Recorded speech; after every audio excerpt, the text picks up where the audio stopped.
Well, we definitely had some concerns in the final hours before the transfer portal deadline last night, but Jakari Brown is staying in Miami. Let's talk about it and why this is important. You are Locked On Canes, your daily podcast on the Miami Hurricanes, part of the Locked On Podcast Network, your team every day.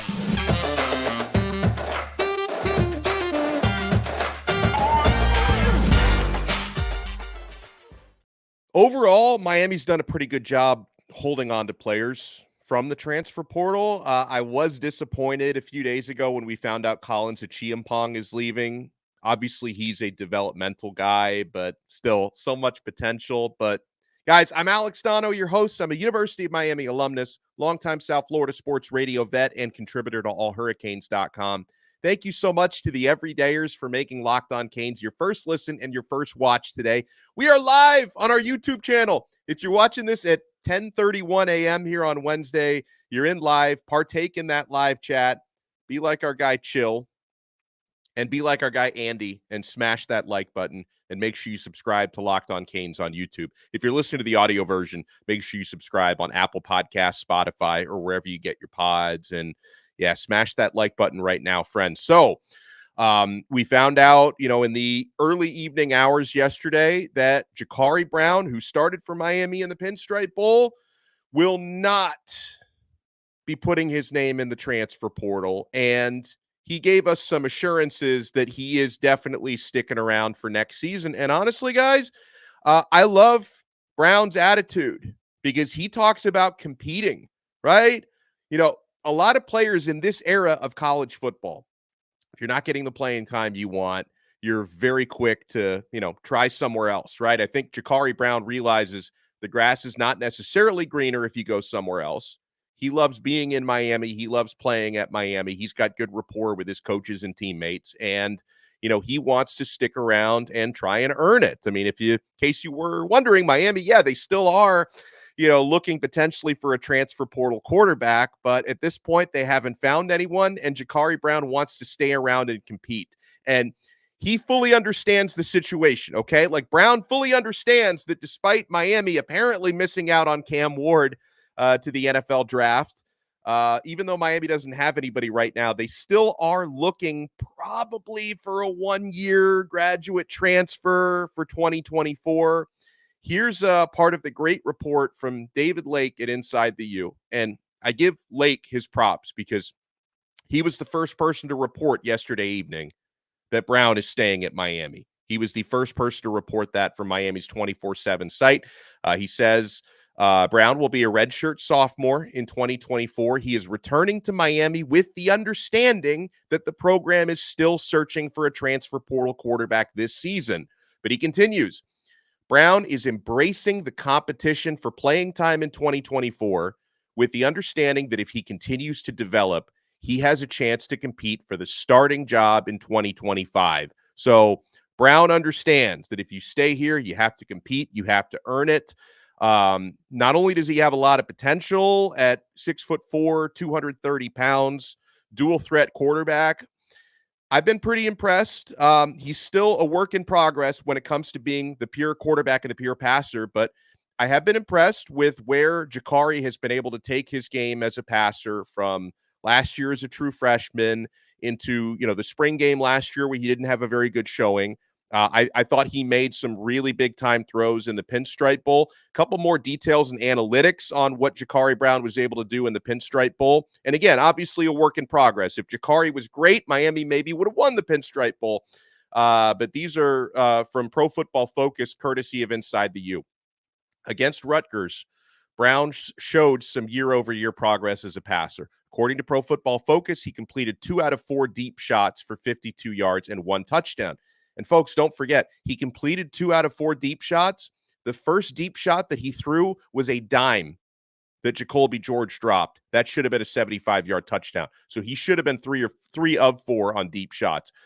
Brown completed 16 of 25 passes for 149 yards with 1 touchdown and 1 interception when he was kept clean by Miami's protection up front. When Brown had to deal with pressure, he completed 5 of 7 passes for 46 yards while taking just 1 sack. So That's pretty impressive, the way, and obviously his mobility, his ability to extend plays. When you have someone who is athletic as Jakari Brown, he is able to give you options even when the pocket breaks down. So I'm happy he's staying. We got this text message from one of our Locked On Canes insiders who makes a lot of sense about Jakari. He says, hey, this news about Brown is more positive than people are going to give it credit for. He's got high upside, and we desperately need as much competition in that room as possible, especially if we miss on what I would consider the top-tier transfer portal quarterbacks. And that's a great point. And let me add to that. I agree with you about how much upside Brown has. And guys, if Jakari Brown had left Miami, if he had hit the transfer portal, ends up somewhere else, and he hits that upside at another place and turns into a stud, Miami fans a year or two down the road would be absolutely livid about losing this guy. So keeping him in the room is important. And guys, just to have enough quality bodies at spring football is important, okay? Because had Miami lost Brown in the portal, the only scholarship quarterbacks you would have for spring football are Emory Williams, assuming he's fully recovered from his broken arm by spring. Mario Cristobal did say he should be, but you never know with that kind of stuff. So Emory Williams, Judd Anderson, who's coming in as an early enrollee, true freshman, zero collegiate experience. So having Brown also for spring practice is really important because, yes, even though Miami is still looking for transfer quarterbacks, I cannot guarantee you at this point that even if they go grab a grad transfer or an experienced guy, that they're going to have that player enrolled in time for spring football. I know this is not what anyone wants to hear, but it is very possible that Miami's search for a veteran quarterback may go beyond spring, because if you don't get somebody enrolled by, I believe the 24th of January is the academic enrollment deadline. If you don't have somebody enrolled by then, they are not eligible to play in spring football. And also, let me explain something that confuses a lot of people. This morning at midnight, or last night at midnight, was the deadline to file your paperwork to enter the transfer portal. It was not the deadline for somebody to pick a school. That's the deadline to get in. Once you're in the portal, you still have, a certain amount of time to enroll at your school of choice. Most players will try and do that before the spring semester start. At some school, a lot of schools start earlier than Miami, so you're really up against it. But it's not the deadline to pick a school. It was just the deadline to enter the portal. So not only does Miami hold on to Jakari Brown, which I think is important, and I love his attitude. I love how he's got that old school mentality. He loves Miami. He wants to stay here. He wants to compete for playing time. He wants to compete to hopefully be the full-time starter in 2025. And obviously, Emory Williams could give him a lot of competition for that. Judd Anderson might give him competition for that. And in 2025, that's the year Miami is expecting to add Luke Nickel to the quarterback room. He's a 2025 four-star stud quarterback out of Georgia who is verbally committed to Miami. Hopefully, still got another almost year before National Signing Day. So hopefully Miami can get that one over the finish line with Nickel. But to be fair, there's a long way to go in his recruitment. And I know Georgia has gotten interested in Nickel, and I hear Auburn is also interested in Nickel. So Miami's got a lot of work to do to get that one over the finish line. Okay. Now, not only did Jakari Brown decide to stay, but apparently Damari Brown, the cornerback, is also staying, which I was breathing a big sigh of relief with that one when we found out he never turned in paperwork. So earlier in the day, his older brother, Davonte Brown, who remember transferred in last year from UCF, his older brother, Davonte, who, didn't really do that well this past season at Miami. A lot of pass interference penalties, didn't get on the field probably as much as he wanted to. So Davonte Brown decided to hit the transfer portal. And there was a lot of concern there as well that younger brother Damari, because there's a lot of rumors and stuff about maybe both of them being, a little bit unhappy down here. But Damari ultimately decided to stick around with Miami, move forward with the Hurricanes. This makes a lot of sense for Damari to stick around, okay? He's in very good position to potentially be a full-time starter at corner next year. He performed well in the opportunities that he had as a true freshman. I would argue Damari played better than his 2-year-older brother Davonte did. He played very hard to Damari going up against Keon Coleman at Florida State. So I'm really glad Damari Brown is staying because Miami doesn't have the deepest of defensive secondaries right now anyway. And also, listen, I'm kind of hoping that with Davonte leaving, maybe that opens up a scholarship that they could give to my guy, Antoine Jackson. Antoine, I know, has been getting some big-time offers from a lot of schools. He may end up at the University of Washington, but we know Antoine, former Miami commit and signee who left for ECU last year, he is interested in coming back to Miami. So hopefully a scholarship is open there. All right, guys, we have a lot still to cover, okay? Because, yes, really good news for me that Jakari Brown is sticking around at Miami, but that doesn't mean Miami's quarterback room is settled, okay? There are still veteran quarterbacks Miami is looking at in the transfer portal, who I believe the best options would be, and how Jakari Brown's decision to stay at Miami might change Miami's quarterback big board a little bit. Also, I got some really interesting information from an Auburn insider about who Auburn is or isn't going after that may also be common targets by the Miami Hurricanes. So, guys, you're going to want to stick around. You know what we like to say here. We are only getting started on this episode of Locked On Canes. Keep it locked. And I know you're keeping it locked to LinkedIn Jobs. At the start of the new year, every small business owner is asking themselves the same question. What's the one move I can make that'll take my business to the next level in 2024? LinkedIn Jobs knows that your success all depends on the team you surround yourself with. That's why LinkedIn Jobs has created the tools to help find the right professionals for your team faster and for free. LinkedIn isn't just another job board. LinkedIn has a vast network of more than 1 billion professionals, which makes it the best place to hire. Hiring is easy when you have that many qualified candidates. So easy, in fact, that 86% of small businesses get a qualified candidate within 24 hours. It's why small businesses rate LinkedIn Jobs #1 in delivering quality hires versus leading competitors. And guys, I know this works because I've gotten jobs through LinkedIn Jobs before. LinkedIn also knows that small businesses are wearing so many hats and might not have the time or resources to hire. Thankfully, with LinkedIn, the process is intuitive, it's quick, and it's easy. So post your job for free at linkedin.com/lockedoncollege. That's linkedin.com/lockedoncollege to post your job for free. Terms and conditions apply. Thank you so much for making Locked On Canes your first listen today on this wonderful Wednesday. We're available free wherever you get your podcasts. We're available free on YouTube. We're part of the Locked On Podcast Network, your team every day. Locked On has launched the first ever national sports 24/7 streaming channel on YouTube. Locked On Sports Today is here for you 24/7, covering the top sports stories of the day with the local experts of Locked On, plus our national shows covering every league. So go to Locked On Sports Today on YouTube and subscribe to the first ever national sports 24/7 streaming YouTube channel. Hey guys, thank you so much for making the live chat. It's really pumping today. We appreciate you guys who are watching us live here on our YouTube channel. So my 2 cents on Miami's transfer portal quarterback search. I know that over the last couple of days, you've seen names like Malachi Nelson from USC, who's got 4 years of eligibility left, or Jaden Mayava from UNLV, who's got 3 years of eligibility left. You've seen names like this linked to Miami. I'm not sold that that's the direction Miami wants to go in here, because I think the gap and the need for your quarterback room is somebody who's got 3 or 4 years of starters experience, right? Because again, keeping Jakari Brown means you've got Jakari, who's 1 year older than Emory, who's 1 year older than Judd Anderson, who's coming in, who's 1 year older than Luke Nickel, who's committed for 2025.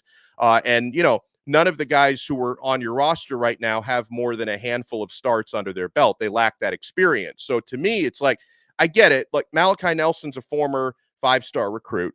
Jaden Mayava, I don't know, he's probably like a 3-star or 2-star recruit, but he just had a pretty good year at UNLV. Like, I would understand why people would link Miami to players like that, but at the same time, that doesn't really make a whole lot of sense because these guys are all similar ages, and in the case of Malachi Nelson, even less experience than the guys you already have on your roster. Like, to me, with Jakari Brown sticking around and him and Emory competing for the next couple of years, I think the need that you have is to get somebody who can, try to elevate your team for one season before Brown or Emory Williams or Judd Anderson are more experienced and ready to take over the following year. So to me, it's like it makes less and less sense why you would go after somebody who is heading into their second or third year of college. Now, I think guys who should definitely be transfer options for Miami are Liberty quarterback Kaidon Salter, who recently entered the transfer portal, and James Madison quarterback Jordan McCloud, who's been kind of hanging out in the portal for the past few weeks. Now, Kaidon Salter, the one thing that's a little interesting about him is he isn't just a one-year guy. He's actually got 2 years of eligibility left. So I don't know if that would kind of disrupt some of that balance in the quarterback room, but he does have, multiple years of starting experience under his belt. So he does have more experience than the guys you have. Plus, Kaidon Salter, pretty darn dynamic, okay? You want a dual threat quarterback. This past season, he threw for 2,800 yards and 32 touchdowns, and he rushed for 1,089 yards and 12 rushing touchdowns. That is a dynamic dual threat quarterback, Kaidon Salter. Now, the interesting thing, people are going to discuss this about Salter, is that, the guy who recruited him to Liberty was Hugh Freeze, right? We know Auburn has been really involved, at least getting involved late in Cam Ward recruitment. So people are saying, hey, Auburn is looking after quarterbacks. This guy already played for Hugh Freeze. They have a really good relationship. So I've been asking around this morning. I asked an Auburn insider who I'm close with if he thinks Auburn is going to make a run at Kaidon Salter, and he says probably not, okay? And I was reading an article from another Auburn insider, Lance Daw, and Lance Daw, by the way, is part of this network. Lance Daw was on the Auburn SI page, and he wrote about Hugh Freeze and Kaidon Salter. Here's what he had to say. So far, he said, Auburn has spent the majority of the portal cycle seemingly uninterested in taking a quarterback. But following Peyton Thorne's poor performance in the bowl game, Hugh Freeze has made it clear that the quarterback competition is wide open, okay? But, again, he doesn't seem to think that Auburn is definitely going to make a run at Salter, despite his relationship with Hugh Freeze. The other Auburn insider I talked to doesn't really think Auburn is going to make a run at Jaden Salter. So if that's the case, that would take away probably your primary competitor, right? Because Salter to rejoin Hugh Freeze would make all the sense in the world. Auburn does have a pretty packed quarterback room, but that's part one, okay? Part one is that Auburn may not be ready to make a run for this player who Miami might be interested in. Here's the other part of Auburn's situation that blew my mind a little bit.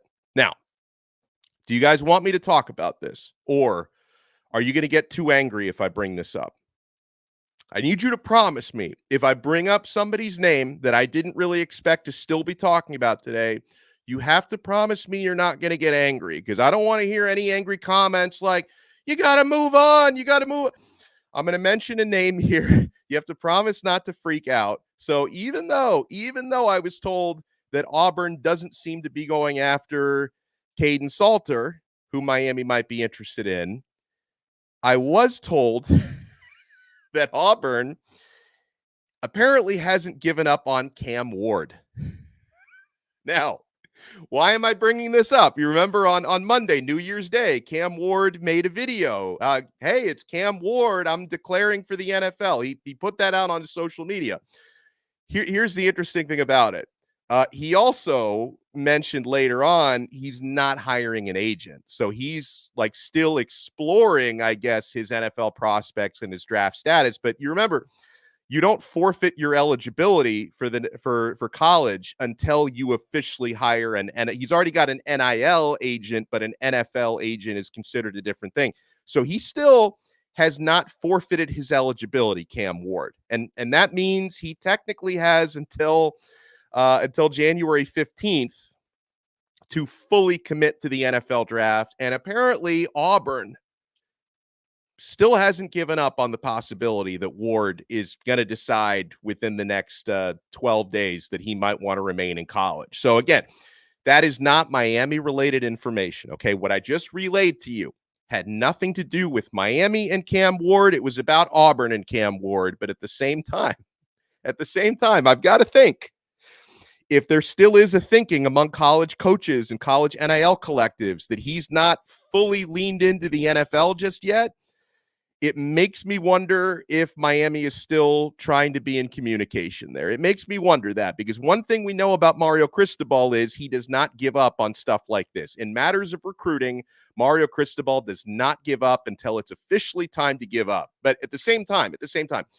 if there is like any thinking on Miami's side that Ward is still technically available, you can't get played like you did for the last 3 weeks, okay? Like if you are still thinking, hey, maybe there's like a sliver of hope, he's left the door open, he's not fully committed to the NFL just yet.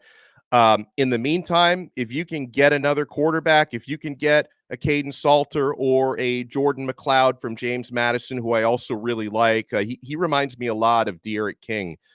Jordan McCloud. Like if you can get a commitment from another quarterback, do not hesitate to do that. Okay. Even if you think Cam Ward might be leaving the window a little bit cracked open. I want to talk about the latest on another Miami Hurricanes quarterback target. Is there still any hope whatsoever for Will Howard? We will explain. And a lot of you, I think, feel this way, by the way. Robbie Dukes writes in, let Auburn have that problem. If they're that interested. Well, and the interesting thing about Auburn, I think, can afford to play that waiting game for the next couple weeks, because the attitude that Hugh Freeze has is we've got a loaded quarterback. Even if they've got unproven guys, they've got a loaded quarterback room. So they don't really need a guy, but they would take Cam Ward if he was available. That's not the situation Miami is in. Miami has more of a need to bring somebody in right now. So maybe they can afford to play that waiting game. I do not believe Miami can afford to play that, but the show rolls on, my friends. I want to read some of your comments as well. I want to talk a little bit about Will Howard and what's next for him. You know what you want to do, guys? You want to keep it locked right here to Locked On Canes.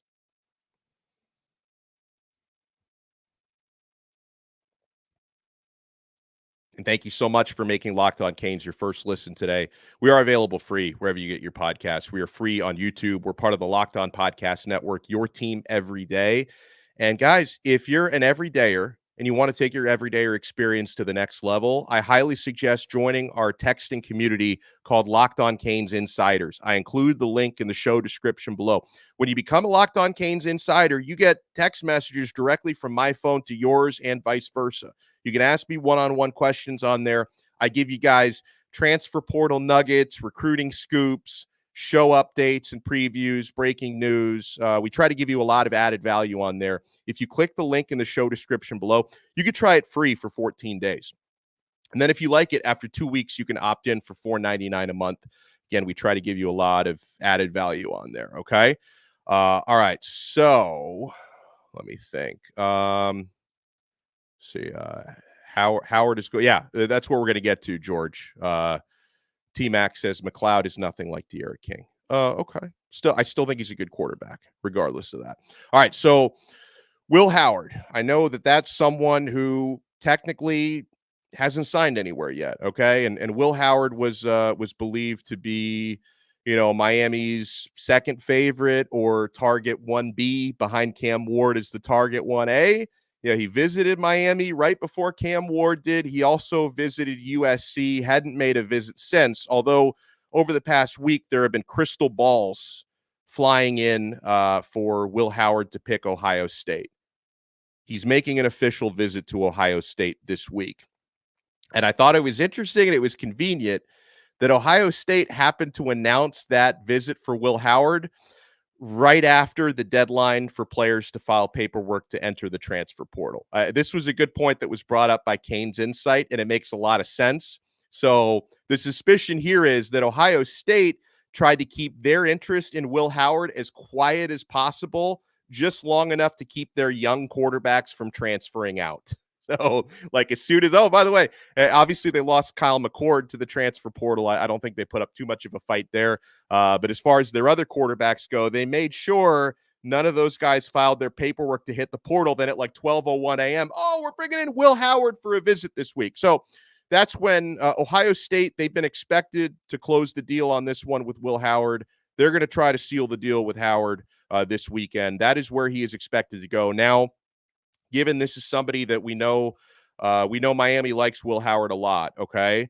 At the same time, it's gotten very quiet on the Miami front in the last couple of weeks with him. So, again, this may be one of those things where Mario Cristobal has not given up. He maybe still be shooting some text to Howard, calling him every now and then. Shannon Dawson, same thing. But I am expecting Howard to end up at Ohio State.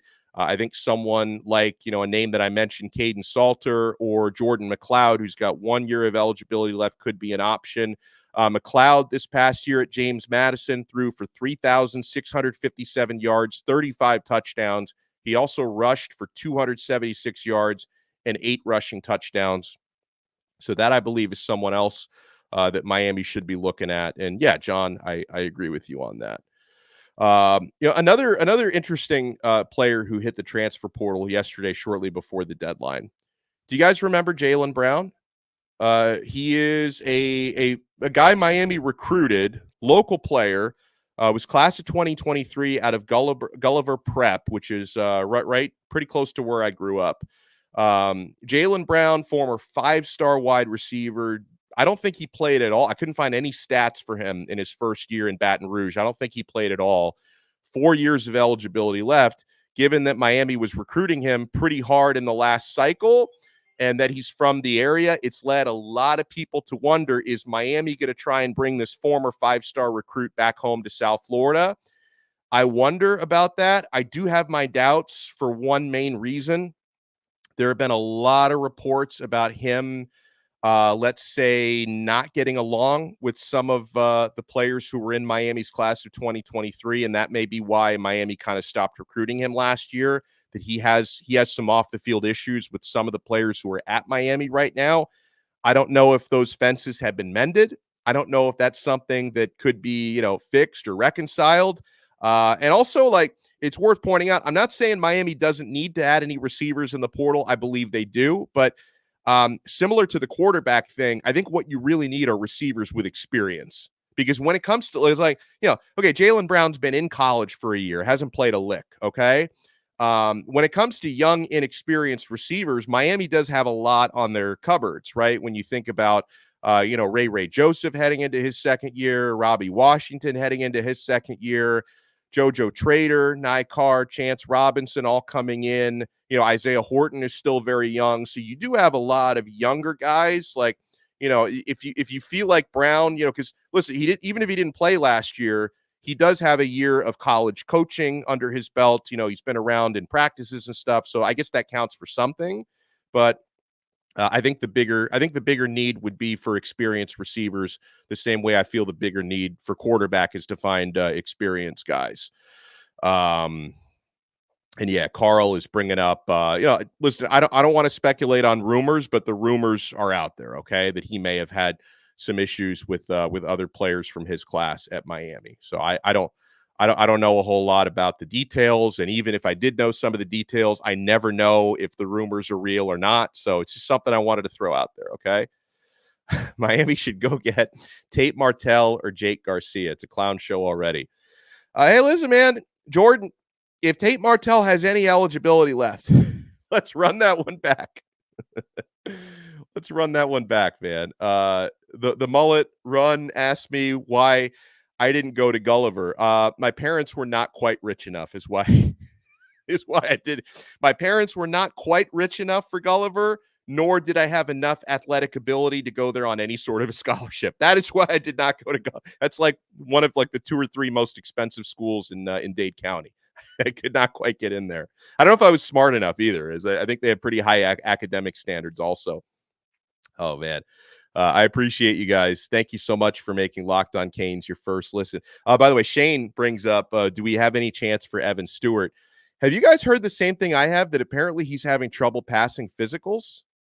I don't know. I don't know what may be going on with him medically, but hell of a player, the Texas A&M receiver who's in the transfer portal. I don't know if he's got something going on medically. I heard some rumors about him having trouble passing physicals. And good morning to you as well, Shane. I appreciate you. Carl Hector says, let's build around Jakari Brown. He showed us that he wants to be a Cane. That is important. Like, wanting to be here and wanting to compete are 2 very important factors for me. Just bring a backup from the portal, he says. That could be an option. Brian asks, any updates on Mark Fletcher? Will he be ready for the start of the season? I don't know. I don't know how severe the foot injury was. I haven't heard anything yet on that. I did see that like he tweeted out like 4 dots yesterday, which I don't know what that means, like to be continued or so. I don't know if that had anything to do with his medical status or what, but I don't know. I don't know what Fletcher's going through right now. Yeah, I do know. Obviously, we know he left the bowl game on his second offensive snap. He left it with a foot injury. So hopefully he's okay. All right, my friends, I appreciate you guys tuning in. Make sure to smash that like button.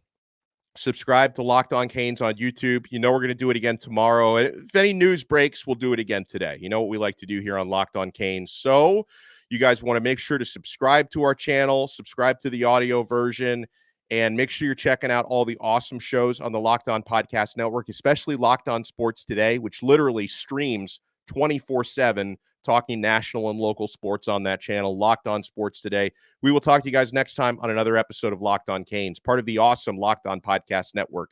Your team every day.